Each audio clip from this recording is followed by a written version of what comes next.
Le maintien de l'ordre public, et notamment de la sécurité publique, constitue depuis les origines, la Révolution française de 1789, une compétence fondamentale des autorités communales.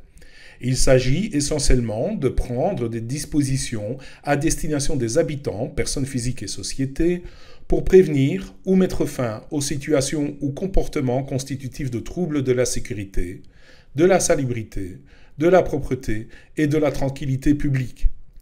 Ces différentes missions suffisent, dans l'énorme majorité des cas, à maintenir l'ordre public sur le territoire belge. Il est toutefois des situations, autrefois assez rares, qui tendent, hélas, à se multiplier. Là, l'utilisation de moyens exceptionnels en matériel et en personnel s'impose, le plus souvent en extrême urgence. Catastrophes, drames, attentats, tous ces événements sont déclencheurs de ce que l'on appelle la gestion de crise. À ce propos, nous avons rencontré Sophie Delettre, bourgmestre de la ville de Spa, qui a dû, tout au long de cette dernière mandature, déclencher plus de 15 fois une phase d'urgence communale sur son territoire. Une situation qu'elle connaît donc fort bien et qu'elle nous décrit ici succinctement. À chaque fois qu'il y a une mise en danger de la population, le bourgmestre a la possibilité de déclencher une phase communale. Des phases communales, j'en ai ouvert quand même pas mal, une petite vingtaine sur les 5 ans et demi ici de mandat. La plus longue a été celle des inondations de juillet 2021, puisque Spa a été une des premières villes impactées.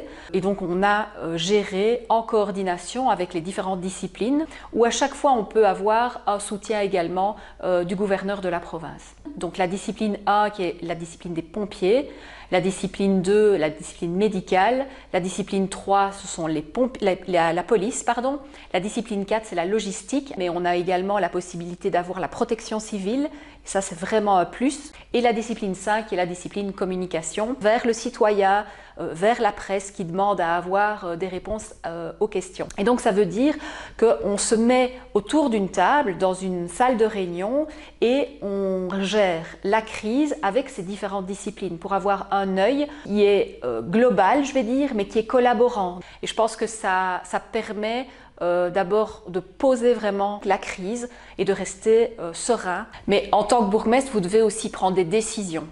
Et je pense que avoir des disciplines avec lesquelles vous travaillez au quotidien, des gens que vous connaissez, ce sont des excellents conseils. Je pense que pouvoir avoir à côté des bourgmestres l'aide, je pense que ça c'est vraiment important. Et s'il y a un message que je dois vraiment faire passer aux autorités, c'est surtout continuer à soutenir et aller davantage sur ce soutien aux communes. On en a vraiment besoin. C'est quand même beaucoup plus confortable et beaucoup plus efficace d'avoir des gens qui ont d'autres moyens qu'une petite commune de 10 000 habitants.